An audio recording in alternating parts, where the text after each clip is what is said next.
إن الحمد لله نحمده ونستعينه ونستغفره ونعوذ بالله من شرور أنفسنا ومن سيئات أعمالنا من يهده الله فلا مضل له ومن يضلل فلا هادي له أشهد أن لا إله إلا الله وحده لا شريك له وأشهد أن محمدا عبده ورسوله أما بعد يا أيها الناس إنا خلقناكم من ذكر وأنثى وجعلناكم شعوبا وقبائل لتعارفوا إن أكرمكم عند الله أتقاكم إن الله عليم خبير يا أيها الذين آمنوا اتقوا الله حق تقاته ولا تموتن إلا وأنتم مسلمون يا أيها الذين آمنوا اتقوا الله وقولوا قولا سديدا يصلح لكم أعمالكم ويغفر لكم ذنوبكم ومن يطع الله ورسوله فقد فاز فوزا عظيما إن أصدق الحديث كتاب الله وأحسن الهدي هدي محمد صلى الله عليه وسلم وشر الأمور محدثاتها وكل محدثة بدعة وكل بدعة ضلالة وكل ضلالة في النار أعوذ بالله أن أكون من الجاهلين ربي اشرح لي صدري ويسر لي أمري واحلل عقدة من لساني يفقهوا கண்ணியத்திற்கும் பெரும் மதிப்பிற்கும் உரிய எல்லாம் வல்ல அல்லாஹ் ஜல்ல ஷானு வ தஆலாவின் நல் அடியார்களே, என் அன்பான சகோதரர்களே, புகழும் புகழ்ச்சியும் நம்மையெல்லாம் படைத்து பரிபாலித்து ஒவ்வொரு வினாடியும் நம்மையெல்லாம் அருள் பொழுது காத்துக் கொண்டிருக்கின்ற அல்லாஹ் ரப்பல் ஆலமீன் ஒருவனுக்கே எல்லா புகழும். இந்த நேரத்திலே அவனுடைய சாந்தியும் சமாதானமும் பற்றாத கருணையும் கிருபையும் நம்முடைய உயிரினும் மேலான நபிகள் நாயகம் ஸல்லல்லாஹு அலைஹி வஸல்லம் அவர்கள் மீதும் அன்னாருடைய குடும்பத்தார் அவர்களுடைய தோழர்கள் சத்திய சஹாபிய விண்மணிகள் இன்னும் அவர்களுடைய நல்ல காரியங்களிலே பின்தொடர்ந்து வாழ்ந்து சென்ற தாபியீன்கள் மற்றும் தபுவ தாபியீன்கள் மீதும் இன்னும் இந்த உலகிலே அல்லாஹ்விற்காகவே நம்பிக்கை கொண்டு நல் அறங்கள் செய்து கொண்டிருக்கின்ற முஸ்லிம்களாகிய ஆண்கள் மீதும் பெண்கள் மீதும் குறிப்பாக இஸ்லாத்தினை அதனுடைய தூய்மையான வடிவிலே அறிந்து அதனுடைய அடிப்படையிலே இந்த உலக வாழ்க்கையை அமைத்துக் கொண்டு அதன் மூலம் நாளை மறுமையிலே அல்லாஹ் ரப்பல் ஆலமீனுடைய சன்னிதானத்திலே நாம் அனைவரும் போய் நிற்கும் பொழுது அவனுடைய அன்பிற்கினிய அடியார்களாக ஆக வேண்டும் என்ற உயர்ந்த லட்சியத்தோடு உயர்ந்த நோக்கத்தோடு நபிகள் நாயகம் ஸல்லல்லாஹு அலைஹி வஸல்லம் அவர்கள் காட்டி தந்த அடிப்படையிலே ஜும்மா என்னும் வணக்கத்தை நிறைவேற்ற வந்திருக்கக்கூடிய உங்கள் மீதும் என் மீதும் நம்ம எல்லாம் படைத்த ரஹ்மானுடைய கருணையும் கிருபையும் இந்த நேரத்திலே நாம் அனைவரும் மீதும் நின்று நிலவட்டுமாக என்று பிரார்த்தனை செய்தவனாக இந்த உரையை நான் துவங்குகின்றேன். கண்ணியத்துக்குரியவர்களே, என் அன்பான உடன்பிறவா சகோதரர்களே, நாமெல்லாம் இந்த உலக வாழ்க்கையிலே ஓர் லட்சியத்தோடு பயணித்துக் கொண்டிருக்கிறோம். என்ன லட்சியத்தோடு பயணித்துக் கொண்டிருக்கிறோம்? என்ன லட்சியத்தோடு பயணித்துக் கொண்டிருக்க வேண்டும் என்று சொன்னால், ஏகத்துவவாதிகளாக இருக்கக்கூடிய நம்மை போன்றவர்கள் மறுமையின் பேசாக மறுமையின் இலக்காகத்தான் இந்த உலக வாழ்க்கையை அமைத்துக் கொள்ள வேண்டும். ஏகத்துவவாதிகள் என்பவர்கள் அவர்கள் தான். இந்த உலக வாழ்க்கையில் பிரதானம் என்று எண்ணிக்கொண்டிருக்கிறவர்கள் ஏகத்துவவாதிகளாக இருக்க முடியாது, சாதாரண மனிதர்கள் தான். ஆனால் ஏகத்துவவாதிகளாக இருக்கக்கூடிய மனிதர்கள் இந்த உலக வாழ்க்கையின் வாழ்வதன் மூலமாக நாளை மறுமையிலே இறை அன்பை பெற்று சொர்க்கத்திற்கு செல்லக்கூடியவர்களாக இருக்க வேண்டும் என்று வாழ்கிறார்களே, அவர்கள் தான் ஏகத்துவவாதிகள், இல்லைங்களா? அப்ப அந்த ஏகத்துவவாதிகளாக இந்த உலகிலே நாம் வாழ்வதற்கு என்ன செய்ய வேண்டும்? இந்த உலக வாழ்க்கையிலே நீங்கள் இப்படித்தான் வாழ வேண்டும் என்று அல்லாஹ் ரப்பல் ஆலமீன் தன்னுடைய திருமறையிலே கூறுகின்றார். இன்ன அக்ரமக்கும் இந்தல்லாஹி அத்காக்கும். உங்களிடத்தில் இறையச்சம் யாரிடத்தில் இருக்கிறதோ அவர்கள் தான் அல்லாஹ்விடத்திலே கண்ணியத்திற்குரியவர்கள். அப்ப இறையச்சம் நம்மகிட்ட இல்லாம இருக்கா? இந்த உலகத்தில் இஸ்லாமியன் என்று தன்னை சொல்லிக் கொள்ளக்கூடியவர்களுடைய உள்ளத்தில் இறையச்சம் இல்லாம இருக்கா? எந்த இறையச்சத்தை வல்ல ரஹ்மான் நம்மிடத்தில் எதிர்பார்க்கிறான்? வலா தமூதுன்ன இல்லா வ அன்தும் முஸ்லிமூன். முஸ்லிம்களே, ஏகத்துவவாதிகளே, நீங்கள் முஸ்லிம்களாக அன்றி மரணித்து விடாதீர்கள் என்று சொல்லுகின்றானே, அப்ப நாமெல்லாம் என்ன நினைத்து கொண்டு வாழ்ந்து கொண்டிருக்கிறோம்? நம்முடைய நினைப்பு என்ன? நான் இஸ்லாமியன் தான், இஸ்லாமியன் தான். ஆனால் இறை பார்வையிலே வல்ல ரஹ்மானுடைய பார்வையிலே இஸ்லாமியனா என்பதை ஒவ்வொரு வினாடியும், ஒவ்வொரு நாடும் இல்லை, ஒவ்வொரு மணி நேரமும் அல்ல, ஒவ்வொரு வினாடியும் சிந்திக்கக்கூடிய கடமை உடையவர்களாக ஏகத்துவவாதிகள் இருக்க வேண்டும். ஏன்? மௌத்தாவ, அது எனக்கு தெரியும் எப்ப மௌத்தாவேன்னு. ஆனா உனக்கு தெரியுமா நீ எப்ப மௌத்தாவேன்னு? நீ மௌத்தாகும் பொழுது என்னுடைய பார்வையில நான் விரும்பியவனாக, நான் விரும்பிய இறையச்சவாதியாக நீங்கள் மரணிக்க வேண்டும். வலா தமூதுன்ன இல்லா வ அன்தும் முஸ்லிமூன். முஸ்லிம்களாக அன்றி மரணித்து விடாதீர்கள் சொன்னா ஏகத்துவவாத சிந்தனை எப்படி இருக்கணும்? மனிதனுடைய பார்வையில இஸ்லாமியர்களாக வாழும் கடையை கற்றுக்கொண்டு அதன் பிரகாரம் வாழக்கூடியவர்களாக தான் அநேக மக்கள் இருக்கின்றார்கள். மனிதனும் இஸ்லாமியெல்லாம் வாழ்வாங்க, நான் அது தப்புன்னு சொல்லல. ஆனால் முக்கியமான விஷயம் என்ன? இறைவனுடைய பார்வையில் நான் இஸ்லாமியனாக இருக்க வேண்டும். மனிதனுடைய பார்வையிலாக இஸ்லாமியனாக வாழ்வதனால் ஒரு அரிசிக்கு கூட பிரயோஜனம் கிடையாது. அல்லாஹ் ரப்பல் ஆலமீன் அப்படித்தான் கூறுகின்றான். வமா யுமினு அக்ஸருஹும் பில்லாஹி இல்லா வஹும் முஷ்ரிக். அநேகமான மக்கள் என்னை எப்படி நம்புறாங்கன்னா, எனக்கு இணை வைத்த நிலையில் தான் என்னை நம்புகின்றார்கள். நான் போய் கல்லு முன்னாடி சாமி எடுத்து கை எடுத்து கும்பிட்டோமா? இல்ல மேரி மாதாவில் நேற்று மற்ற மதத்தில் கடவுள்னு சொன்னோமா? அப்புறம் எப்படி இணை வைத்த நிலையில் தான் என்னை நம்புகின்றார்கள் என்று அல்லாஹ் சொல்ல வேண்டும்? அல்லாஹ் சொல்றான், வமா யுமினு அக்ஸருஹும் பில்லாஹி இல்லா வஹும் முஷ்ரிகூன். அநேகமான மக்கள், பெரும்பாலான மக்கள் எனக்கு இணை வைத்த நிலையில் தான் என்னை நம்புகின்றனர். அல்லாஹ்வை நம்புறது முக்கியம், அல்லாஹ்வை மட்டுமே நம்புவதுதான் முக்கியம். அப்ப எங்க இணை வைக்கிறோம்? நல்லா கவனிக்கணும். இணையில நாம போய் கோயில்ல போய் நிக்கல, சர்ச்சில் போய் நிக்கல, வேற எங்கேயும் போய் நிக்கல, இங்கதான் இருக்கிறோம், தர்காவுக்கெல்லாம் போகல. அப்புறம் எங்க இணை வைக்கிறோம்? மனோ இச்சையை எவன் கடவுளாக்கி கொண்டானோ அவனும் இறைவனுடைய பார்வையில இணை வைக்கக்கூடியவன் தான். ஒரு ஏகத்துவவாதிக்கு மனோ இச்சைக்கு இடம் கிடையாது. மனோ இச்சையோடு தான் மனிதன் வாழக்கூடியவனாக இருக்கிறான். மனோ இச்சையும் இறை நம்பிக்கையும் கலந்தவனாகத்தான் ஒரு மனிதனை படைக்கப்பட்டிருக்கிறான் இறைவன். அதான் எப்படின்னா நிறைய பேர் சொல்லிட்டு இருப்பான், எப்பவுமே தீர்ந்தே இருக்க கூடாதுங்க, கொஞ்ச நேரம் துனியா பக்கம் வாங்க. எப்பவோ தீர்ந்துட்டே இருக்காங்க, கொஞ்ச நேரம் துனியா பக்கம் வாங்க. என்னவா? மனோ இச்சைப்படி வாழ்வதற்கு வர சொல்றான், கூப்பிடுறான். துனியானா அதானா? எப்பவுமே மறுமையை பத்தியே யோசிச்சுக்கிட்டு, எப்பவுமே ஆகாரத்தை பத்தி ஏங்க மனுஷன் உங்களை எல்லாம் போய் ஃப்ரெண்டா வச்சுக்கிட்டு இருக்க வேண்டியதாங்க. அதெல்லாம் அல்லாஹ் யார் இல்லைன்னு சொன்னா? அல்லாஹ் மட்டும் தான் அவனை யார் இல்லைன்னு சொன்னா? கபர் வாழ்க்கை இருக்குன்னு தான் யார் இல்லைன்னு சொன்னா? கொஞ்சம் அப்படியே உலக வாழ்க்கைக்கு வாங்க. உலக வாழ்க்கையில என்னவா?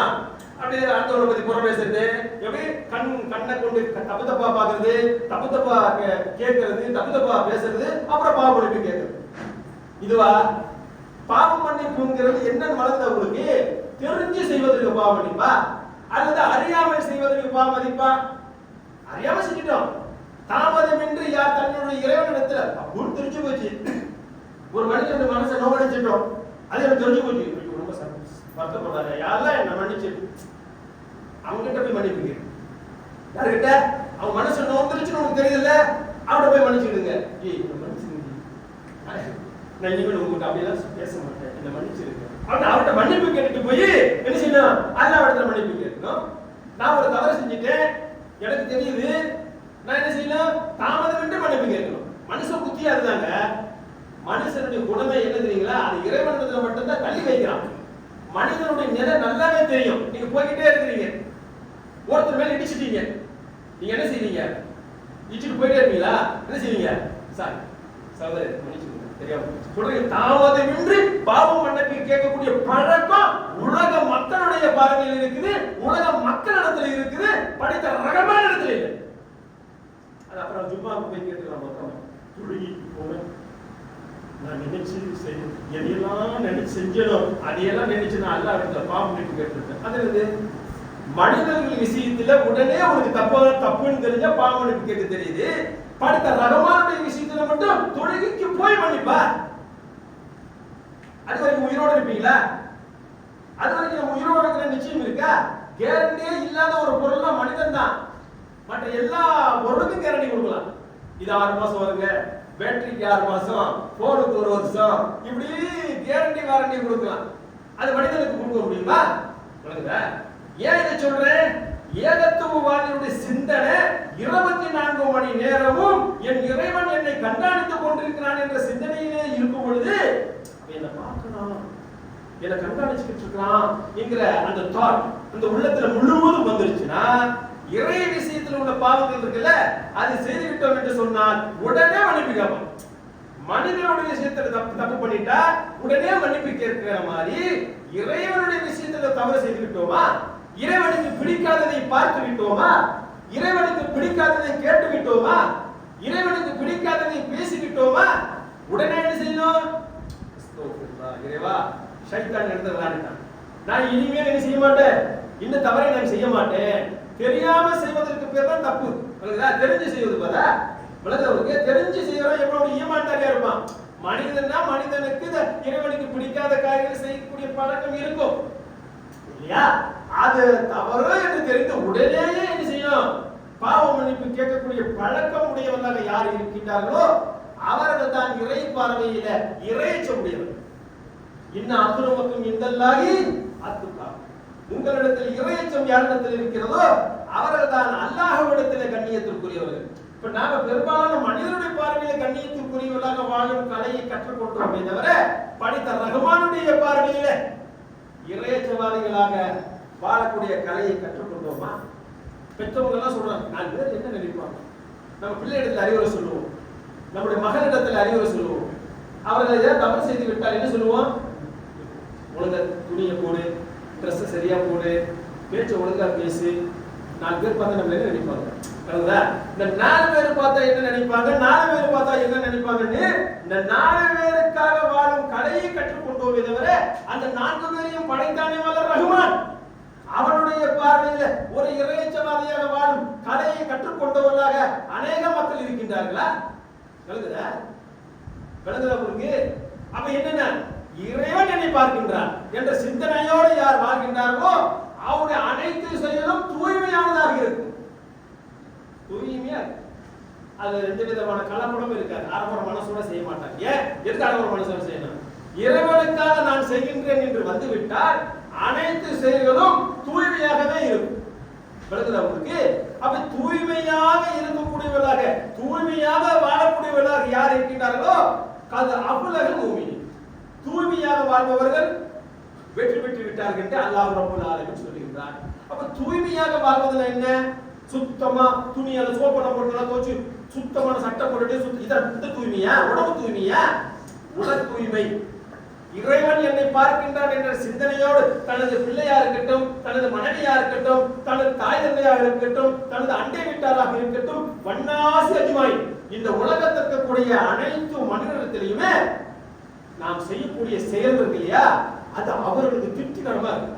என் பிள்ளைக்கு எங்க அப்பா மாதிரி தான் நான் வாழணும், எங்க அப்பாவை நான் ஃபாலோ பண்ணிட்டே இருக்கிறேன், இறையச்சவாதின்னு அவங்க தான், அவங்க மாதிரி தான் நானும் வாழ்வேங்கிற ஒரு படிப்பணியை தரக்கூடிய ஒரு தகப்பனாக பிள்ளையின் முன்பு வாழ்றோமா?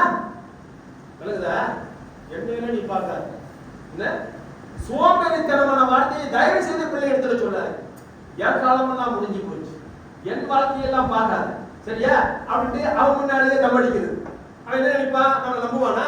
முதல்ல இவரே சரியில்லை, அப்புறம் எங்க லாரைப்பு ஃபீஹி முதலில் முத்தகீன், முதல்ல இறையச்சவாதியாவே முதல்ல இவர் இல்ல, அப்ப யாரை பார்த்து நான் ஒரு இறையச்சவாதியா நடக்கிறது? எல்லாம் பார்க்காத, என் காலமெல்லாம் முடிஞ்சு போச்சு, நான் தான் படிக்காம நாசமா போயிட்டேன், படிக்கிற காலத்துல வாத்தியார கல்லை விட்டு எரிஞ்சிட்டு வந்தவன் நான், அதனால நீங்க நான் நாசமா போயிட்டேன். இதெல்லாம் அவன் கேட்டானா? இது இல்லையா அவங்க சொல்றீங்க? இப்ப அவன் என்ன சொல்லுவோம்? ஓ நீ அப்பவே கேடி போயிடா, நீ அப்பவே போய்கியா, அதே மாதிரி நானும் இருந்துட்டு உன்ன மாதிரியே என் பிள்ளைக்கு நான் என்ன செய்வேன் இதே சொல்லிட்டு போவேன்னு அவன் டைலாக் தான் போயிட்டு இருக்க, ஒருத்தர் திருந்தரவாரு. என்ன காரணம்? என்னையெல்லாம் பார்க்காதீங்க, தயவு செய்து இந்த வார்த்தையை பெற்ற பிள்ளை இடத்துல சொல்லாதீங்க, கட்டின மனைவி இடத்துல சொல்லாதீங்க, தாய் தந்தை இடத்துல சொல்லாதீங்க. அவன் என்ன பார்க்காதவன், நீ ஒழுங்க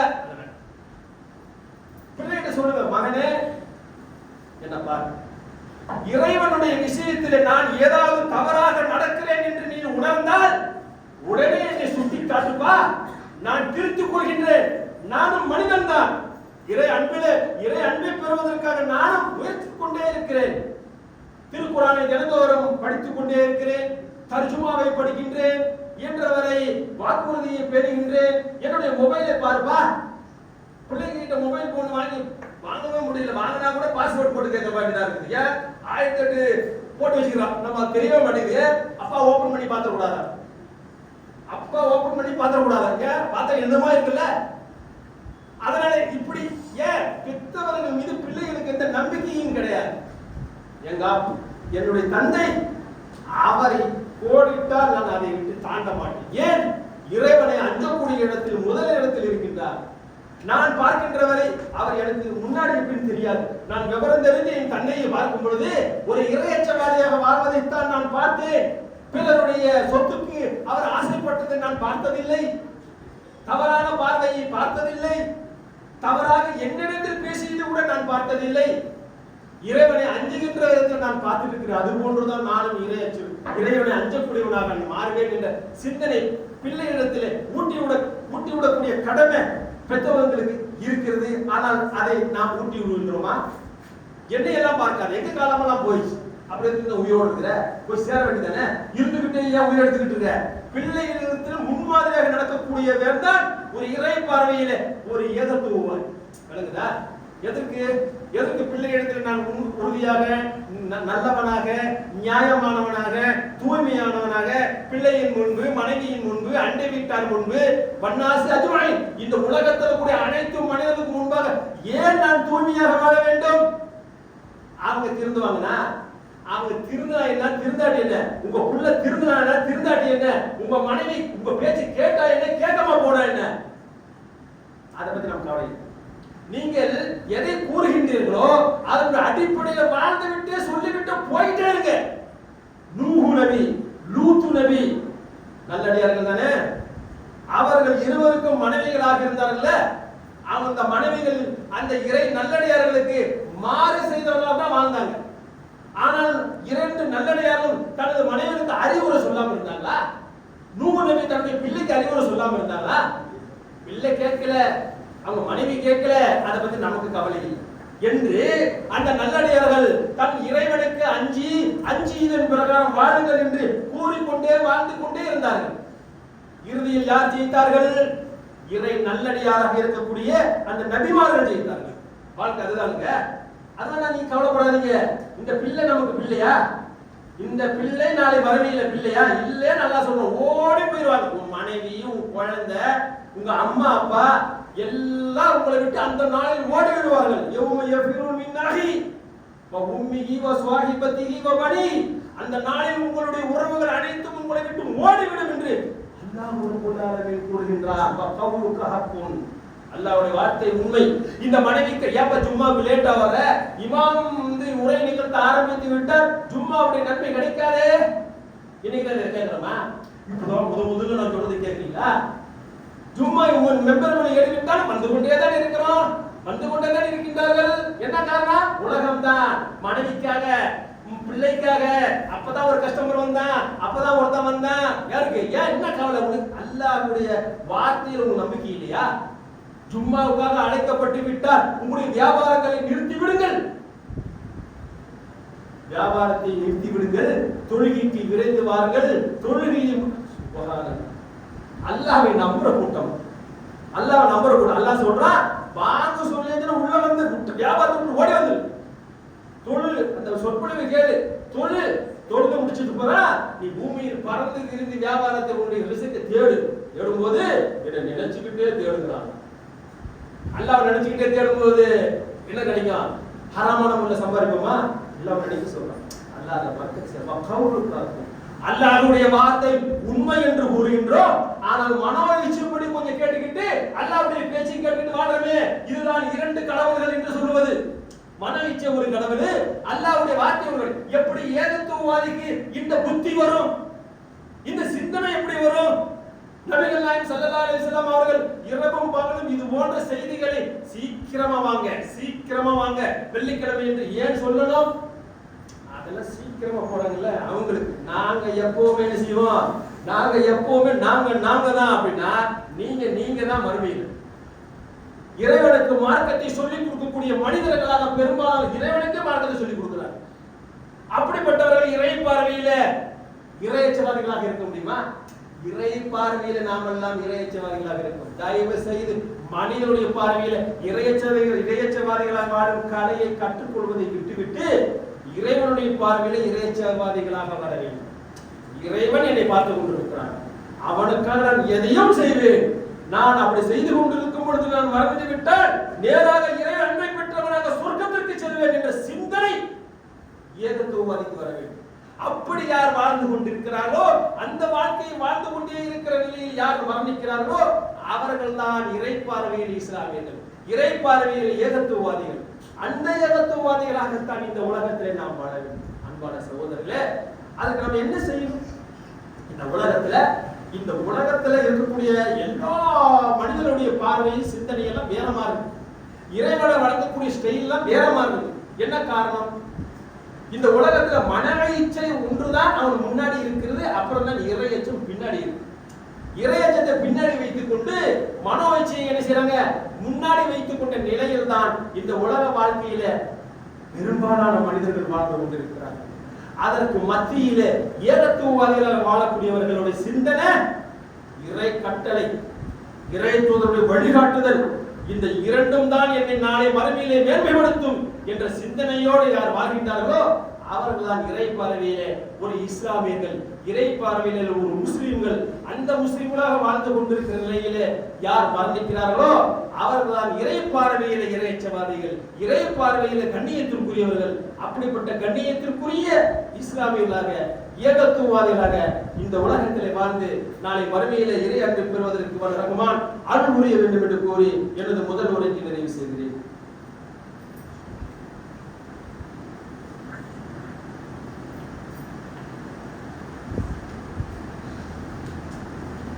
அல்ஹம்துலில்லாஹ் நஹ்மதுஹு வ நுஸல்லி அலா ரசூலில் கரீம். கண்ணியத்திற்குரியவர்களே, ஏகத்துவவாதி என்று தங்களை சொல்லிக் கொள்ளக்கூடியவர்களுடைய வாழ்க்கை இன்னும் ஒருபடி மேலாக சென்று தினந்தோறும் திருக்குறானை படிக்கக்கூடிய பழக்கம் உடையவராக கட்டாயம். மனுஷனுடைய நிலை என்னன்னா மறதியில் இருக்கக்கூடியவர். பல அலுவலர்களில் ஈடுபடும் போது இறை சிந்தனையோடு வாழ்வது சிரமம் என்று நிலை பெரும்பாலான மனிதர்களுக்கு இருக்கிறது. அதெல்லாம் சும்மா. இறை நினைவோடு வாழ வேண்டும் என்று சொன்னால் எந்த பிரச்சனையா இருந்தாலும் ஒரு வரம்புன்னு ஒன்று இருக்கும். அந்த இறை நினைவோடு ஒருத்தர் வாழக்கூடியவருக்கு ஒரு வரம்பு இருக்கு. அந்த வரம்பை மறந்துற போதும் அது ஞாபகம் இதுக்கு மேல நம்ம போகக்கூடாது, இதுக்கு மேல போனா இறை அன்பை பெற மாட்டோம் என்ற சிந்தனையோட ஒரு அளவோடு வாழ்வார். அதுக்கு என்ன செய்யணும் என்று சொன்ன எந்த பிரச்சனை, மனைவியாக இருக்கட்டும், பிள்ளையாக இருக்கட்டும், இந்த உலகத்துல யாரோட வேணும் நீங்க வாழுங்களே, அளவோட, எப்படி வரம்புக்கு மீறாமல், இறை அன்புக்கு இறை கோபத்திற்கு ஆளாகாமல் அப்படி கட்டுப்பாடோட வாழும். அப்படி யார் கட்டுப்பாடோட வாழ்றாங்க தான் சிறைச்சாலை. இந்த உலகம் மூமினுக்கு இந்த உலக வாழ்க்கை என்னது? சிறைச்சாலை என்று அல்லாஹ்வுடைய தூதர் சொன்னாங்களே, அதுதான். அப்ப என்னன்னா தினந்தோறும் திருக்குறானை நீங்கள் படிக்கக்கூடிய பழக்கம் உடையவர்கள் கட்டாயம் படி. திருக்குறானை அரபி மொழியில் படித்தால் நிச்சயமாக ஒரு எழுத்திற்கு 10 நன்மை இருக்கு. அது மாற்றப்படும். அலிஃப் லாம் மீம் அது ஒரு எழுத்து அல்ல, அது 3 எழுத்து. ஒரு எழுத்திற்கு நம்பிக்கை கொண்ட நிலையிலே யார் அதை ஓதுகின்றார்களோ அவர்களுக்கு 10 நன்மைகள் கிடைக்கும் என்று அல்லாஹ்வுடைய தூதர் சொல்லி இருக்கிறார்கள். உங்களுக்கு எல்லோருக்கும் பெரும்பாலும் தெரியும். ஆக நன்மைக்காக தினந்தோறும் திருக்குறானை உங்களால் இயன்றவரை படி. நேர்வழிக்கு தன்னுடைய தாய்மொழியில் படிக்கக்கூடிய பழக்கம் உடையவர்களாக தாய்மொழியில் படிக்க, தர்ஜுமா படிங்க. எந்த மொழியில் படித்தால் உங்களுக்கு இறைவன் கூறுவது புரியுமோ அந்த மொழியில் படிங்க. அல்லாஹ் நம்மோடு பேசுவதை நீங்கள் உணர்வீர்கள். அல்லாஹ் நம்மளை கண்காணித்துக் கொண்டிருக்கிறான் என்பதை நாம் உணர்ந்து விடுவோம். அல்லாஹ் நம்மளை கண்காணிச்சுக்கிட்டு இருக்கான்னு வந்துட்டாலே கொஞ்ச நேரம் நல்லவன், கொஞ்ச நேரம் கெட்டவன், கொஞ்ச நேரம் கெட்டவன், கொஞ்ச நேரம் நல்லவன், ஏகத்துவவாதி அப்படி இருக்க மாட்டான். நான் நல்லவனுக்கு நல்லவன், கெட்டவனுக்கு கெட்டவன், ஏகத்துவவாதி சொல்ல மாட்டான். நல்லவனுக்கும் நான் நல்லவன் தான், கெட்டவனுக்கும் நான் நல்லவன் தான். அப்படிதான் நல்லாடி தூதர் இருந்தாங்க. கெட்டவன்கிட்ட கெட்டவங்களா போனாங்களா? கெட்டவனிடத்துல நல்லவர்களாக இருந்ததுனால்தான் அந்த கெட்டவனும் நல்லவர்களாக மாறினார்கள். நபித்தோருடைய வாழ்க்கை எப்படி இருந்துச்சு? நபிகள் நாயகம் ஸல்லல்லாஹு அலைஹி வஸல்லம் அவர்கள் ஏகத்துவ பணியை பிரச்சாரத்தை துவங்குவதற்கு முன்பாக அவருடைய வாழ்க்கை எப்படி இருந்துச்சு? நம்மளெல்லாம் எவ்வளவு பரவாயில்லை. வகுந்தும் அலா சஃபா ஹுஃபரத்தின் மினன்னார், நீங்கள் எல்லாம் நரகத்துடைய விளிம்பில் இருந்தீர்கள். ஃபஅன்கதுக்கும் மின்ஹா, சஹாபாக்களை பார்த்து அல்லாஹ் சொல்றான், நீங்க எல்லாம் எப்படி இருந்தீங்க தெரியுமா? மௌத்தா போன நேரா நரகம் தான். என்னதான் நம்பி இருந்தீங்க, ஆனா உங்க வாழ்க்கை எப்படி இருந்துச்சு? மனோ இச்சையின் அடிப்படையில் தான் உங்க வாழ்க்கை இருந்துச்சு. அந்த நிலையில் நீங்கள் மரணத்தில் இருந்தால் நேரம் நரகம் தான். ஃபஅன்கதுக்கும் மின்ஹா, நபிகள் நாயகத்தை உங்களுக்கு அனுப்பி வைத்து இறையச்சம்னா என்ன என்று உங்களுக்கு நான் சொல்லி கொடுத்ததுனால, நீங்க அதை சிந்திச்சதுனால ரலியல்லாஹு அன்ஹு வரது அன்ஹு என்ற நிலையில நீங்க வந்தீர்கள். அதே திருக்குர்ஆன் நம்முடைய கையில் இருக்கின்றது. அதை தினந்தோறும் படிக்கக்கூடியவர்களாகவும் தன்னுடைய தாய்மொழியில் படிக்கக்கூடியவர்களாகவும் ஆனோம் என்று சொன்னால் நிச்சயமாக அவர்கள் இறையன்மை பெற்று வாழ்ந்தது போன்று நாம் வாழ முடியாதா? இறையன்மை பெற்றவர்களாக வாழ முடியாதா? வகையோடு தொடர்புடையவர்களாக யார் இருக்கின்றார்களோ, இறை நினைவோடு யார் வாழ்கின்றார்களோ அவர்களே இறைவனுடைய பார்வையிலே ஏகத்துவவாதிகள். அந்த ஏகத்துவவாதிகளாக வாழ்ந்து மறையக்கூடிய நல் அடியார்களாக திருக்குர்ஆனை ஓதுவதன் மூலமாக, அதை பொருளுணர்ந்து ஓதுவதன் மூலமாக இறை அன்பை பெற்று இந்த உலகத்திலே வாழ்வோம், அதனுடைய அடிப்படையிலே மரணிப்போம் என்பதை கூறிக்கொண்டு இந்த உரையை நிறைவு செய்கிறேன். வ ஆகிரு தஅவானா அல்ஹம்துலில்லாஹி ரப்பில் ஆலமீன். அஸ்ஸலாமு அலைக்கும் வ ரஹ்மத்துல்லாஹி வ பரகாத்துஹு.